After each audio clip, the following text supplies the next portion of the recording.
خداوند کا شکر ادا کرتے ہیں اس خوبصورت ہیکل کے لیے، خوبصورت ٹھنڈے ماحول کے لیے جس میں بیٹھ کر ہم خداوند کی پرستش کر رہے ہیں۔ بہت کم گرجا گھر ہیں جہاں پر اس طرح کی سہولتیں میسر ہیں، لیکن یہ خداوند کی بخشش ہے کہ اس نے ہمیں یہ سب کچھ عطا کیا۔ اور میں ان لوگوں کے لیے بھی ہمیشہ دعا مانگتا ہوں جو کبھی کبھار گرجا گھر میں آتے ہیں۔ میری ہمیشہ ان کے لیے دعا ہے کہ وہ بھی باقاعدگی سے روز صبح سویرے اس گرجا گھر میں آئیں اور خدا کے ان خادموں سے کلام سنیں جنہوں نے کلام پڑھنا اور سنانا سیکھا ہے۔ آج عزیزو میں اسی مضمون کو دوبارہ شروع کروں گا، اس کے دوسرے حصہ کو، جس میں نے مسیح مصلوب کے حوالہ سے چند باتیں آپ کے گوش گزار کی تھیں۔ میں نے یساع نبی کی کتاب، یساع نبی کے صحیفہ کو یساع نبی کی انجیل کہا تھا، اور اب بھی کہتا ہوں کیونکہ اس میں خوشخبری ہے۔ اس عظیم شخصیت کے حوالہ سے جو اپنے آپ کو کفارہ کے لیے پیش کرتا ہے۔ پھر عزیزو میں نے مسیح مصلوب کے حوالہ سے اور بالخصوص عیسیٰ نبی کی کتاب کے حوالہ سے 4 خاص باتیں آپ کے سامنے رکھی تھیں۔ پہلی بات تھی خداوند یسوع مسیح کی تاریخ، دوسری بات تھی خداوند یسوع مسیح کا مقصد، مشن، اور تیسری خاص بات تھی خداوند یسوع مسیح کے نام، اور چوتھی خاص بات تھی خداوند یسوع مسیح کے خاصیتیں۔ ہم دوسرے حصے پر غور کر رہے تھے، یعنی خداوند یسوع مسیح کا مقصد اور مشن، اور اس پہ ہم روحانی اخلاقی شریعت کے حوالے سے غور کر رہے تھے۔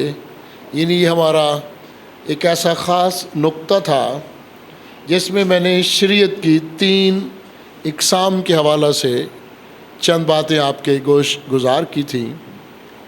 یعنی ایک ہے روحانی یا اخلاقی شریعت جس میں 10 احکام ہیں، دوسری سماجی یا معاشرتی شریعت جس میں سماج کے حوالے سے، زندگی بسر کرنے کے حوالہ سے یا معاشی معاملات ہیں ان کے حوالہ سے جو احکامات لکھے ہیں ان پر تھوڑا سا غور کیا تھا۔ اور تیسری جو شریعت کی خاص قسم تھی وہ ہے رسمی شریعت، جس کے بارے میں نے بتایا تھا کہ خداوند یسوع مسیح رسمی شریعت کو منسوخ کرنے آیا تھا۔ وہ پہلی قسم یعنی روحانی یا اخلاقی شریعت کو ختم کرنے نہیں بلکہ اسے پورا کرنے آیا تھا۔ اور روحانی اور اخلاقی شریعت میں 10 احکام ہیں، اور پھر ہمیں یہ سکھایا گیا کہ میں تمہیں ایک اور نیا حکم دیتا ہوں، اور وہ نیا حکم محبت کے حوالہ سے ہے، اور اس محبت کے حکم پر ہی آج مسیح کے ماننے والے دنیا جہاں میں چھائے ہوئے ہیں، کیونکہ محبت جو ہے اس کو کوئی زیر نہیں کر سکتا۔ محبت غالب آ جاتی ہے ہر بات پر۔ حسد کرنے والے، شیخی مارنے والے، تکبر کرنے والے، لالچ کرنے والے، جھوٹی گواہی دینے والے، قاتل، بدماش سب پیچھے رہ جاتے ہیں۔ اور پھر میں نے یہ بھی بتایا تھا علم کا فخر کرنے والے، زبانوں کا فخر کرنے والے، جسمانی شفا کا فخر کرنے والے سب پیچھے رہ جاتے ہیں، محبت سب سے آگے رہتی ہے اور وہ غالب آ جاتی ہے۔ اور اس سے پہلے میں نے آپ کو محبت کی اقسام بھی بتائی تھی کہ ایک محبت ہے وہ جو خدا انسان سے کرتا ہے، ایک وہ محبت ہے جو ہم آپس میں کرتے ہیں، بہن بھائی، ماں باپ، بچوں کے ساتھ، اور ایک وہ محبت ہے جسے ہم جنسی محبت کہتے ہیں۔ لیکن خداوند کی وہ محبت جو بنی نوع انسان سے ہے، یہ وہ محبت ہے جو بے لوث ہے، جس میں قربانی تک دی جا سکتی ہے۔ اور اس محبت کو پولس رسول نے کرنتھس کی کلیسیا کے نام اپنے پہلے خط میں بڑے ہی خوبصورت انداز میں پیش کیا ہے کہ محبت صابر ہے اور مہربان، حسد نہیں کرتی، شہی نہیں مارتی، پھولتی نہیں، نازیبا کام نہیں کرتی، اپنی بڑائی نہیں چاہتی، دوسروں کی بڑائی چاہتی ہے۔ اور پھر خوبصورت الفاظ تھے کہ سب چیزیں فنا ہو جائیں گی، حکومتیں ختم ہو جائیں گی، بادشاہتیں ختم ہو جائیں گی، ہر چیز کو زوال ہے اور محبت کو زوال نہیں۔ کیوں زوال نہیں؟ کیونکہ خدا محبت ہے۔ یہ چند باتیں تھیں جو میں نے اس مضمون کے حوالہ سے پچھلے اتوار آپ کے سامنے رکھیں، اور آج اس سے اگلے نقطے پر میں چاہوں گا کہ ہم غور کریں، اور وہ ہے خداوند یسوع مسیح کا جو خاص مشن ہے اس دنیا میں آنے کا۔ اس میں یسایا نبی کی کتاب اس کے 42ویں باب اور اس کی 7ویں آیت میں لکھا ہے کہ خداوند یسوع مسیح اس لیے بھی دنیا میں آیا کہ وہ بنی نوع انسان کو آزادی دلائے۔ اب آزادی کس بات کی ہے؟ پہلی، گناہ سے آزادی۔ ابلیسی معاشرہ میں سماجی آزادی بھی ہے، یہ دوسری خاص بات ہے۔ گناہ سے آزادی، ابلیس سے آزادی حاصل کرنا ہے۔ ابلیس نے ہمیں جکڑ رکھا ہے، وہ ہمارے ذہنوں کو قابو کرتا ہے، وہ ہمارے دلوں کو کنٹرول کرنے کی کوشش کرتا ہے۔ خدا نے ہمیں جو آزادی دی ہے کہ بڑھو، پھلو، پھولو اور اس دنیا کو معمور کرو، خدا نے جو ہمیں آزادی دی ہے کہ تمہیں میں نے عقل و دانش عطا کی ہے، حکمت عطا کی ہے، سوچو اور فیصلہ کرو۔ لیکن ہم جب خود سوچتے نہیں، خود اپنی حکمت سے، اور وہ حکمت جو خدا نے ہمیں دی ہے اس کے مطابق فیصلہ نہیں کرتے، جب ہم ڈبل مائنڈڈ ہو جاتے ہیں، یہ کروں یا وہ کروں، تو پھر شیطان غالب آ جاتا ہے۔ ہم گویا ابلیس کو موقع دیتے ہیں کہ وہ ہماری سوچوں پر غالب آئے۔ ہم اس زندگی بخش کلام کو جو ہمارے دلوں میں بستا ہے، وہ زندگی بخش کلام جو ہمارے ہاتھوں میں ہے، اس کو ہم تھوڑی دیر کے لیے پیچھے کر دیتے ہیں۔ جب زندگی بخش کلام کو پہلا درجہ نہیں دیں گے تو ابلیس غالب آ جائے گا۔ ابلیسی معاشرہ دن بدن مضبوط ہوتا جا رہا ہے، اور یہ اس بات کی بھی نشانی ہے کہ جب بدی بڑھ جاتی ہے تو خدا پھر سزا بھی دیتا ہے۔ زمانہ قدیم میں ایسی بہت ساری مثالیں ہیں، جب بدی بڑھی تو خدا نے بھی پھر سختی سے اس ابلیسی معاشرے کو کچل ڈالا۔ وہ حضرت نوح کا دور ہو، یا وہ سدوم اور عمورہ کا دور ہو، یا وہ ان 7 اقوام کا دور ہو جو زمانہ قدیم میں ملک فلسطین میں، ملک کنعان میں بستی رہیں، یا وہ دور ہو جو نبوکت نظر کا تھا اور فرعون کا تھا۔ خداوند وقت مقرر پر ایسی اقوام کو سزا دیتا ہے، اور آج میں افسوس سے کہوں گا کہ ہماری قوم، ہمارا ملک بھی تنزلی کی طرف اور اس تاریکی کی طرف اور اس ابلیسی معاشرے میں آگے بڑھنے جا رہا ہے۔ جب ابلیسی معاشرہ بڑھتا چلے جائے گا اور قوم اس ابلیسی معاشرے کو پسند کرے گی تو یقیناً یہ راستہ تباہی کا راستہ ہوگا۔ لیکن خوشی کی بات یہ ہے کہ اس معاشرے میں بھی ایسی مائیں ہیں، ایسے والدین ہیں جو اپنے بچوں کو اس تاریکی کے ماحول میں جانے سے روکنے کی کوشش کرتے رہتے ہیں، اور انہیں یہ احساس دلاتے ہیں کہ مسیح نے تمہیں آزاد رہنے کے لیے زندہ اور قائم رکھا ہے، بس دوبارہ غلامی کے جوئے میں نہ جتو۔ مسیح دنیا میں آیا تاکہ ہمیں آزادی دے، یہ اس کا مشن ہے، یہ اس کے آنے کا مقصد ہے۔ خدا مسیح کو اس دنیا میں بھیجتا ہے تو بے مقصد نہیں ہے، بہت سارے مقاصد ہیں، اور اگر بے شمار اقوام خداوند یسوع مسیح کے مشن اور اس کے مقصد کو نہیں جاننا چاہتی، نہیں سمجھنا چاہتی، تو یہ ان کی آزادی ہے نا، ان کی مرضی ہے نا۔ خدا جبر نہیں کرنا چاہتا اور کلام میں جبر نہیں ہے۔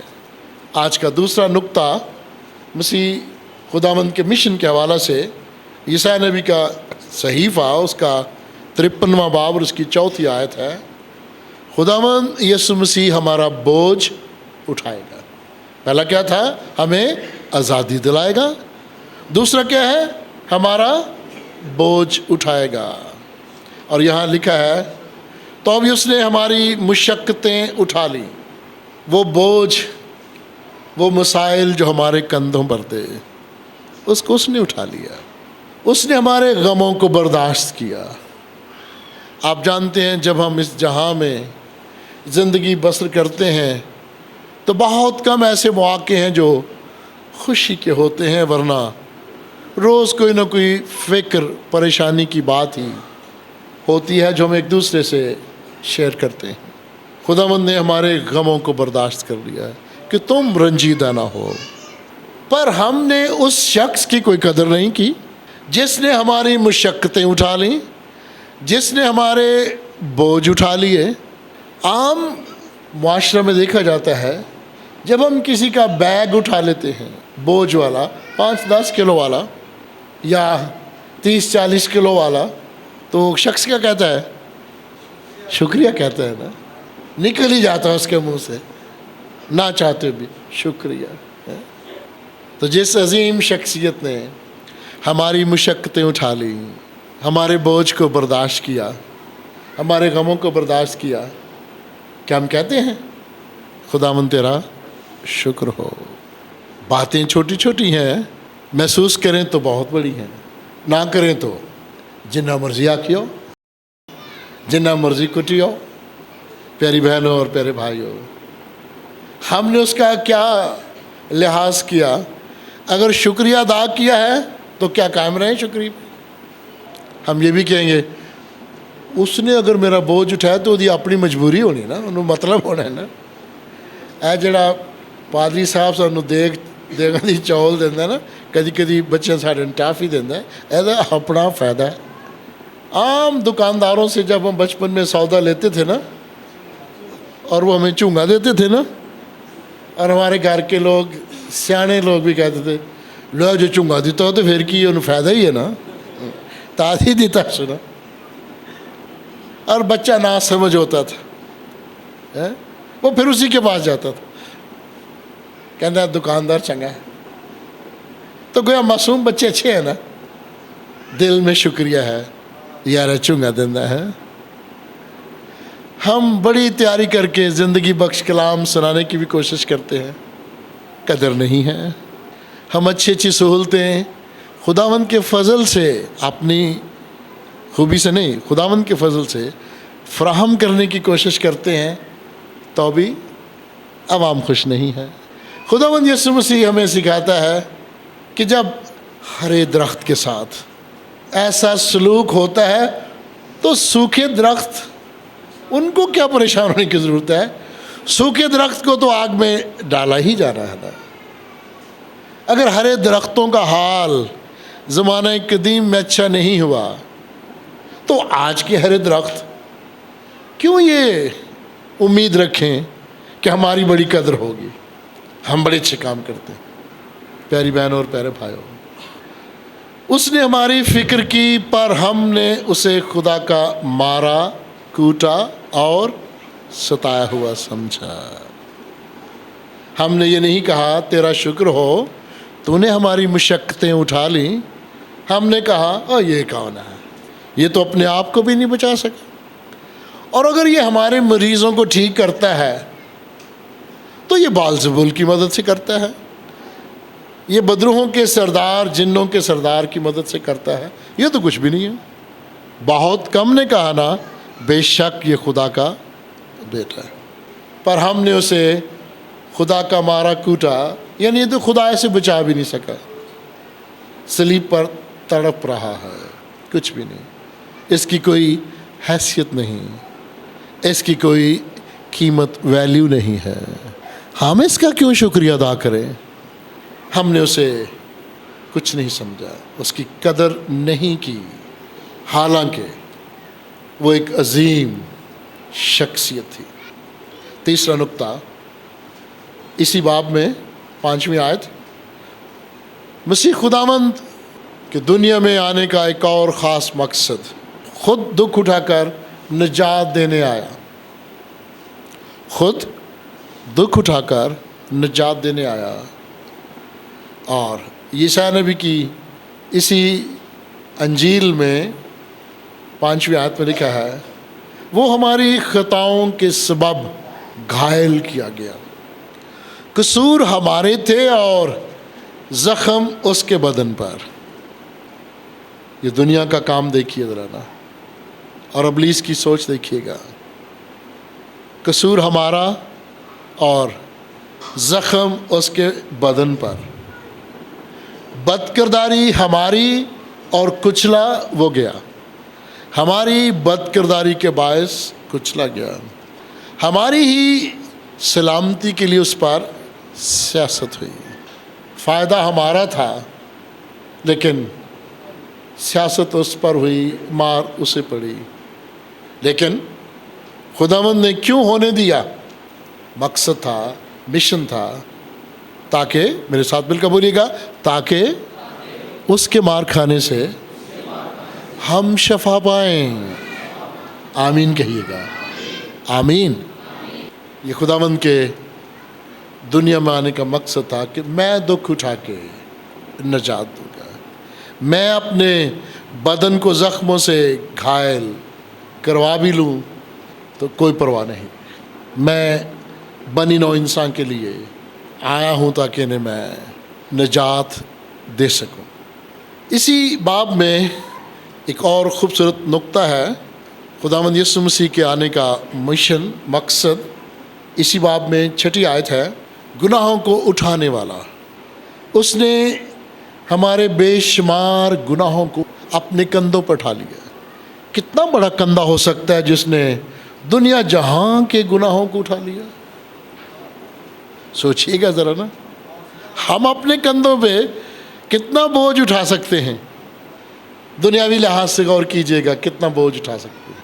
اور اگر ہماری کوئی بیٹی بیٹا 2-4 دنیاوی جو بیماریاں ہیں، قتل و غارت ہے یا اس طرح کی جرائم ہے، ہمارے چاہنے والے، پیار کرنے والے ہمارے ان پرچوں کا، ان گناہوں کا بوجھ کیسے اٹھا سکتے ہیں؟ تھک جاتے ہیں۔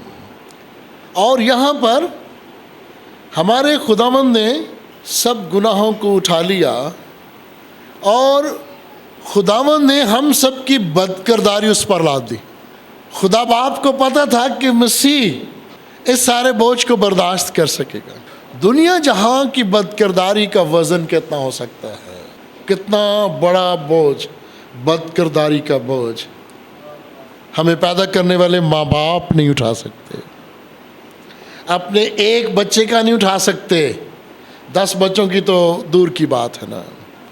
ایک ہی بچہ گھر میں نشئی ہو نا، تو اس کی جو غلطیاں، کوتاہیاں، اس کا بوجھ نہیں اٹھا سکتے۔ وہ اکیلا ہی گھر کو اجاڑ کے رکھ دیتا ہے۔ اور پھر ہم سب کہاں گئے؟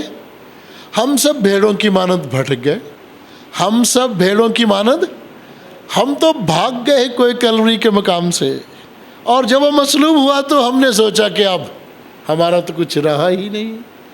ہم تو امید کرتے تھے کہ یسوع مسیح داؤد بادشاہ کی طرح عظیم بادشاہ ہوگا، یہ ہمیں آزادی دلائے گا غیر اقوام سے۔ بات نہیں بنی، ہم سب بھیڑوں کی مانند بھٹک گئے، ہم میں سے ہر ایک اپنی راہ کو پھرا، جہاں جہاں جاتے تھے وہاں بھاگ گئے، جہاں جہاں امید تھی کہ وہ ہمیں بچائے گا، وہ نظریہ ہمیں بچائے گا، وہ بت ہمیں بچائیں گے، ہم ان کی طرف بھاگ گئے، اس ہرے درخت کو مار کھانے کے لیے چھوڑ دیا۔ پر خدا کا عظیم انتظام، گناہوں کو اٹھانے والا وہ شخص وہیں عظیم باتیں کہتا رہا، اور اس نے کہا، اے باپ، ان کو معاف کر، کیونکہ یہ نہیں جانتے کہ کیا کرتے۔ اس نے ان کی بد کرداری کو بخوشی قبول کیا۔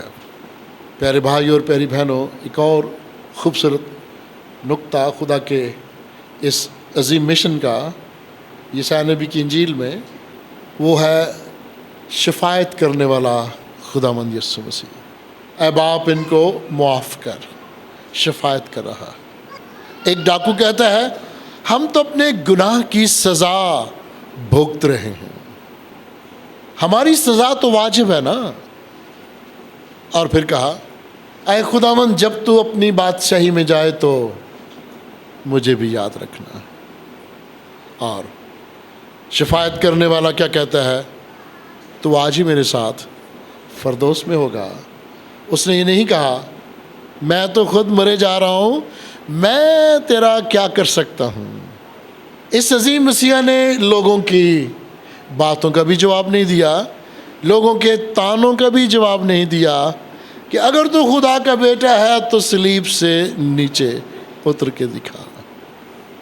ان کی سوچ محدود تھی، اور شفاعت کرنے والے کو خدا باپ نے کیا کہا؟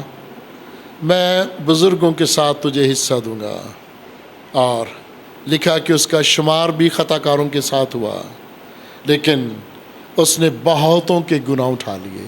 یا پھر لفظ پہ غور کیجیے گا، بہتوں کے گناہ اٹھا لیے۔ دعوت تھی بنی نوع انسان کو، سارے آ جاؤ ایمان لے آؤ، لیکن جو ایمان لے آئے، لفظ آئے، اس نے بہتوں کے گناہ اٹھا لیے۔ جو ایمان لے آئے انہی کے گناہ اٹھانے ہیں نا، جو ایمان ہی نہیں لائے۔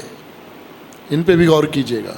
لیکن پھر بھی اس نے خطا کاروں کی شفاعت کی ہے، اس نے سب گنہگاروں کی شفاعت کی ہے، چاہے وہ چور ہیں، چاہے وہ ڈاکو ہیں، چاہے وہ مسیح پر ایمان نہیں رکھتے۔ پھر بھی کہا اے باپ ان کو معاف کر۔ جس نے تانا زنی کی تھی نا کہ ذرا مجھے بھی بچا، جو دوسرا ڈاکو تھا، خداوند نے ایسے اشخاص کے لیے بھی کہا ہے اے باپ ان کو معاف کر۔ نیچے جو کھڑے تھے، سپاہی کھڑے تھے، یہودی عالم کھڑے تھے جو تانا زنی کر رہے تھے، ان کے لیے بھی ہے کہ اے باپ ان کو معاف کر۔ اس کی شفاعت جو ہے وہ عالمگیر ہے۔ جو اس پر ایمان لائیں گے ان کے لیے خوبصورت لفظ ہے، جو اس پر ایمان لائے گا وہ نجات پائے گا۔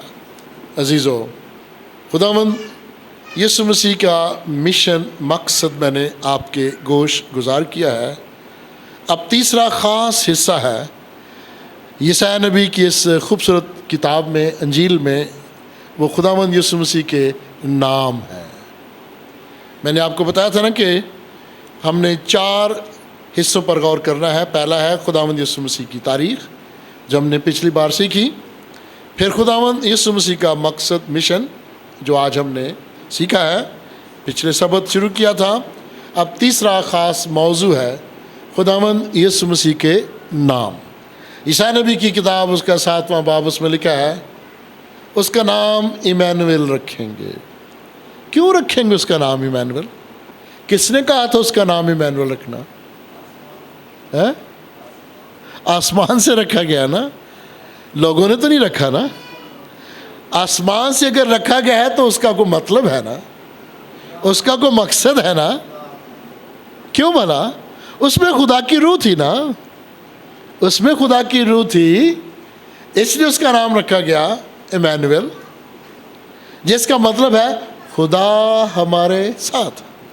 جب خدا کی روح اس میں ہے تو اس کا نام رکھنے والوں نے نام رکھا ایمانویل۔ پھر اس کا نام، دوسرا نام رکھا قدرت والا خدا۔ کیوں؟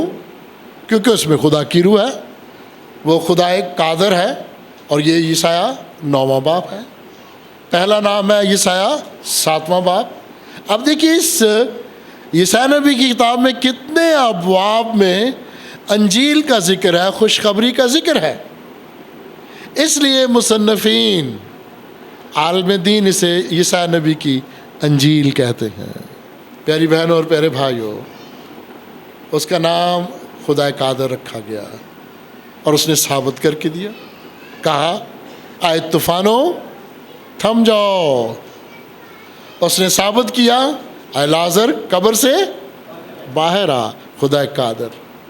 پھر اس کا نام رکھا عیسیٰ 9 باب میں ابدیت کا باپ، سدا رہنے والا، اب تک رہنے والا باپ. اور میرے پیارے بھائیوں عزیزوں، کیا دنیا میں کوئی ایسا شخص ہے جو کسی نبی کو یہ کہے کہ تو ابدیت کا باپ ہے؟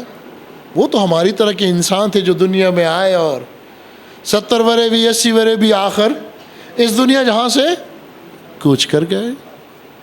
اب تک رہنے والا وہ ہے جس نے موت پر فتح حاصل کی، جو اب خدا باپ کی دائنی طرف بیٹھا ہے، اور جو پھر دنیا جہاں میں انصاف کے لیے آئے، ابدیت کا باپ. پھر اس کا ایک اور نام رکھا گیا، یہ بھی عیسیٰ نبی کی کتاب اس کے نام باب میں ہے، سلامتی کا شہزادہ. کتنا پیارا نام ہے. کیا کسی پیغمبر کا نام یہ رکھا گیا ہے؟ میں ایلیا کے حوالے سے بتاؤں گا، میں سارے نبیوں کے نام لے کے نہیں بتاؤں گا. اس کو مذاق کیا گیا تو کہا کہ ذرا سزا دو ان لڑکوں کو جو تجھ پہ طنز کرتے ہیں. ٹھیک ہے نا. خداوند یسوع مسیح سلامتی کا شہزادہ، اس نے جنگ نہیں کی، وہ یروشلم میں آیا بھی تو پرامن طریقہ سے، وہ رتھ اور سواروں کے ساتھ نہیں آیا. اس کا ہجوم کتنا بڑا تھا. لوگ بھی کیا کہہ رہے تھے کہ یہ بادشاہ ہے. وہ بادشاہ ڈکلیئر کر رہے تھے، لیکن وہ نہیں جانتے تھے کہ یہ دنیوی بادشاہ نہیں ہے ہماری طرح کا. یہ ساری بادشاہتیں تو اس کے وسیلہ سے ہیں. وہ نہیں جانتے تھے کہ وہ بادشاہوں کا بادشاہ ہے. وہ یہ نہیں جانتے تھے کہ وہ کل کائنات کا بادشاہ ہے. وہ یروشلم کا بادشاہ بنانا چاہتے تھے. وہ داؤد بادشاہ کے بعد، داؤد نبی کے بعد اس کو عظیم بادشاہ کے طور پر دیکھنا چاہتے تھے، پر وہ سلامتی کا شہزادہ نکلا. اس کا ایک اور نام راست باز بادشاہ، صادق بادشاہ، اور یہ بھی اوپر سے ہی اس کا نام رکھا گیا. وہ راست باز بادشاہ تھا. اس نے راست بازی کی پوشاک پہنی، راست بازی سے ملبس ہوا، اور ہمیں بھی راست بازی کے لباس سے ملبس کر دیا ہے. جس بادشاہ کے ساتھ ہماری دوستی ہوگی، جیسا وہ بادشاہ ہوگا ویسی ہی نعمتیں اس سے ملیں گی نا. اگر پینے پلانے والے بادشاہ ہوں گے تو وہ کہیں گے آ جاؤ جو کچھ ہمارے پاس ہے. دنیوی عیش و عشرت کرنے والے بادشاہ جو کچھ ان کے پاس ہے وہی پیش کریں گے. اور راست بازی کے اس بادشاہ نے راست بازی کا لباس ان لوگوں کو دیا جو اس پر ایمان لائے. راست بازی کا بادشاہ، صادق بادشاہ. اور یہ عیسیٰ نبی کی کتاب اس کے 32ویں باب میں لکھا ہے. پھر اس کو ایک اور نام دیا گیا، وہ نام ہے الہی خادم، خدا کی طرف سے مقرر کردہ خادم. کتنا اچھا نام ہے. ہم اپنا نام کیا رکھتے ہیں؟ خادم اعلیٰ رکھتے ہیں ہم اپنا نام. ہم اپنا نام ایک اور بھی رکھتے ہیں، عیسائی لوگ رکھتے ہیں، مسیح نہیں، عیسائی لوگ کہتے ہیں عظیم خادم. پتہ نہیں کس بات میں عظمت ہے ان کی. اپنے منہ میاں مٹھو بننا. اور کئیوں کے نام وہ خود نہیں رکھتے، ان کی مائیں رکھ دیتی ہیں. ڈی سی صاحب، میجر صاحب، رانا صاحب، چودھری صاحب، مائیں رکھتی ہیں نا. بادشاہ بھی رکھتی ہیں. کئیوں کی ماں انہیں شہزادہ بھی کہتی ہیں. او بیٹھا لاڈ سے آیا. اب میں طنزیہ نہیں کہہ رہا آپ کو، یہ ماؤں کی خواہش ہے نا بچوں کے نام رکھیں. اچھی بات ہے. کیا وہ خاصیتیں بھی ظاہر ہوتی ہیں؟ خداوند یسوع مسیح کے جو نام رکھے گئے ان میں وہ خاصیتیں پائی گئیں. نام رکھیں مسیحی یا اکبر مسیح. اکبر کا معنی ہے بڑا، اور آگے مسیح رکھ دیں. اور کام بڑوں والا کوئی بھی نہ کرے. کہیں چودھری اور چائے کے پیسے ہوں بھی نہ. نام رکھے نا، خاصیت. نام کسی کی شخصیت کی عکاسی کرتا ہے. پروفیسر صاحب بھی بڑا نام چلتا ہے آج کل. اور میرا خیال ہے اگر کوئی آپ ان کو کہیں اے اخبار پڑھ کے وہ ہو وہ کہیں گے اینک کر رہ گئی.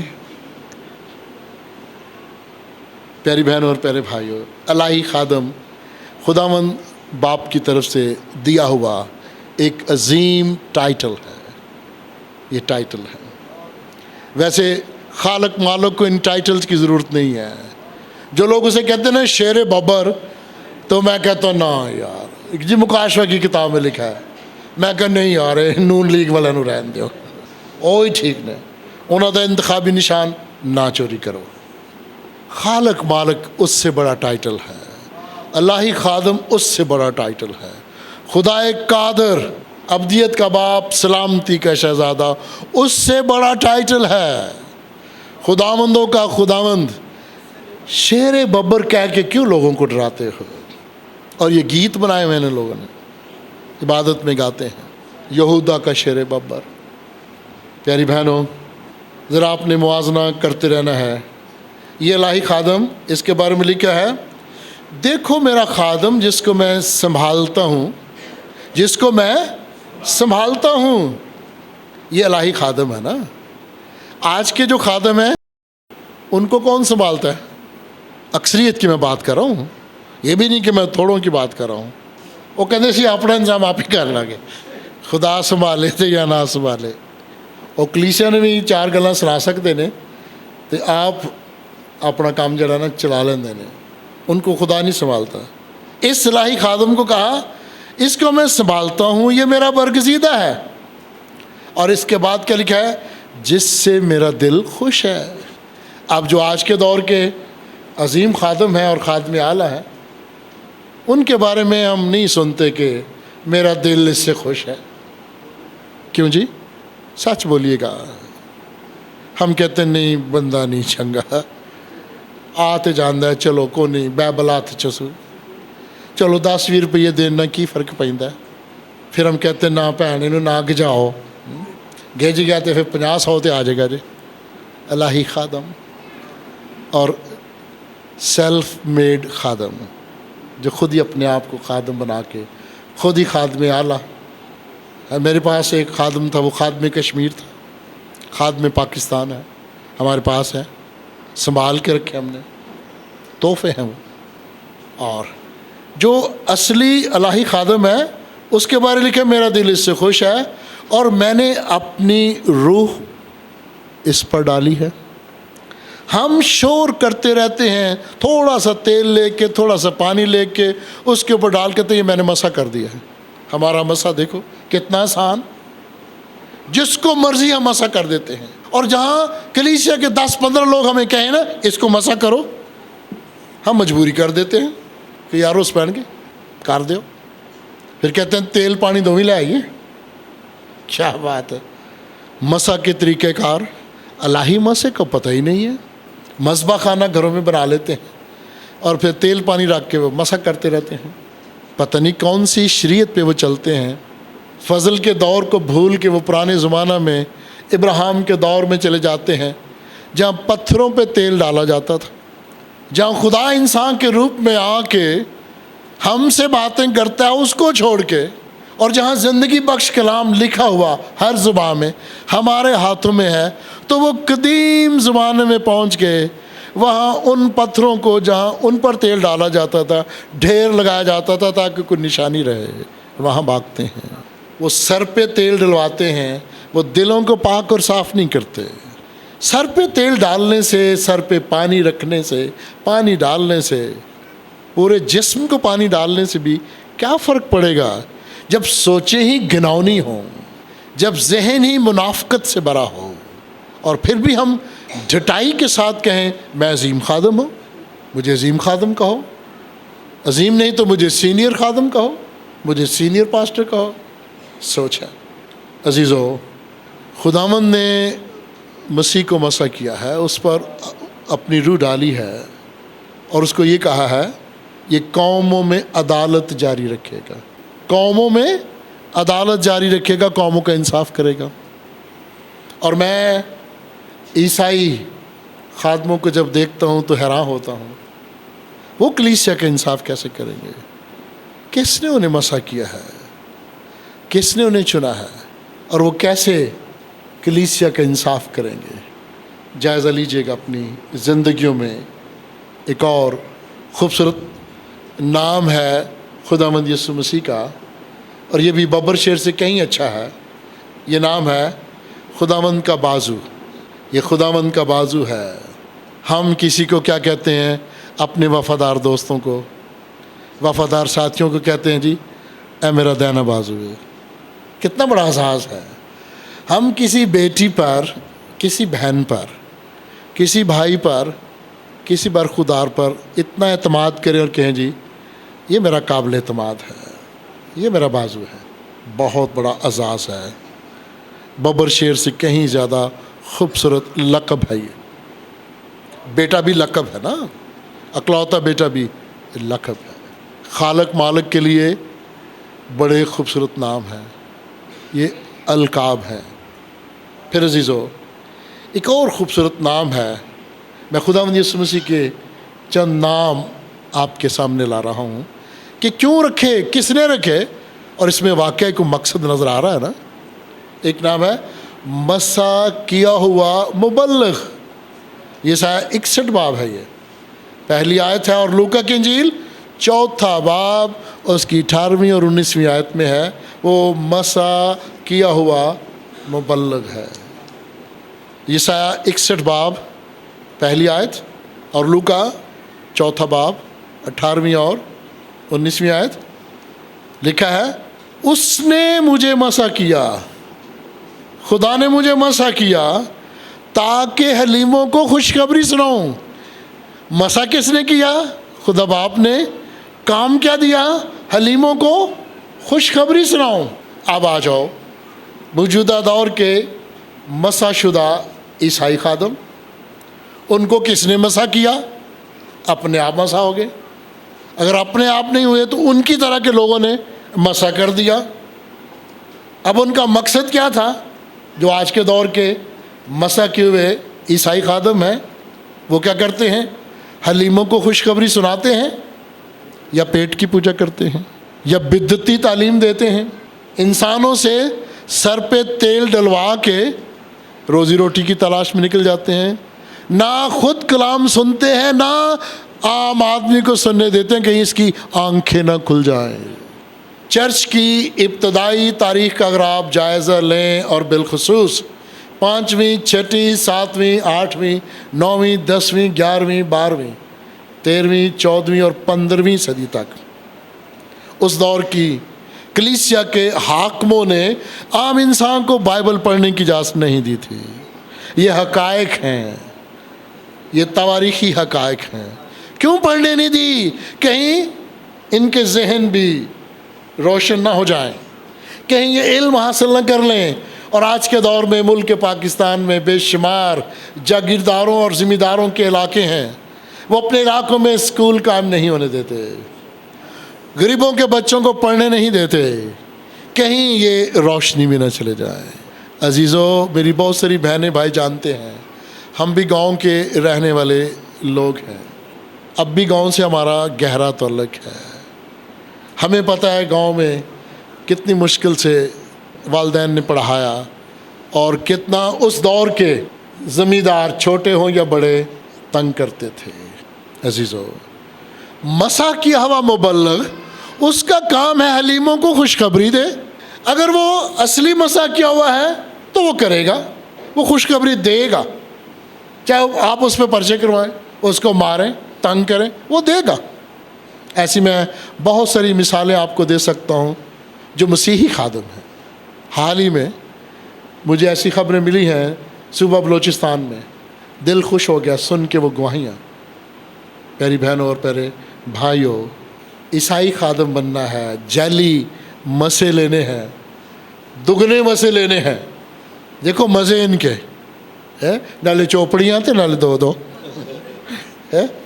اور مسا تو ایک ہی بڑا ہے، اور دو مسے، بار بار مسا، ہر عبادت میں مسا۔ یہ کیڑا مسا ہے؟ مسا تو ایک ہی کافی ہوتا ہے، تیل کا مسا۔ کئی جگہوں پہ نا، کئی کلیسیوں میں میں جب پانی سے بپتسمہ دینے کی کوشش کرتا ہوں نا، یا پانی کا نشان لگاتا ہوں سر پہ کسی ڈیکن یا ایلڈر صاحب، تو کہتے ہیں پیسہ جا تیل پہ آج کول، میں کہ انہوں نہیں پتا ساری بچیاں آج کل پسند نہیں کردیاں اگر سر تے تیل لائیے تو انہیں کہنا سی انہیں شیمپو کر کے آئے تو تسی پاسے تیل سر خراب کرتے بندے بھی نہیں کرتے کریم شریم لا کے آتے میں کہا نشان ہی کرنا چاہیے نا.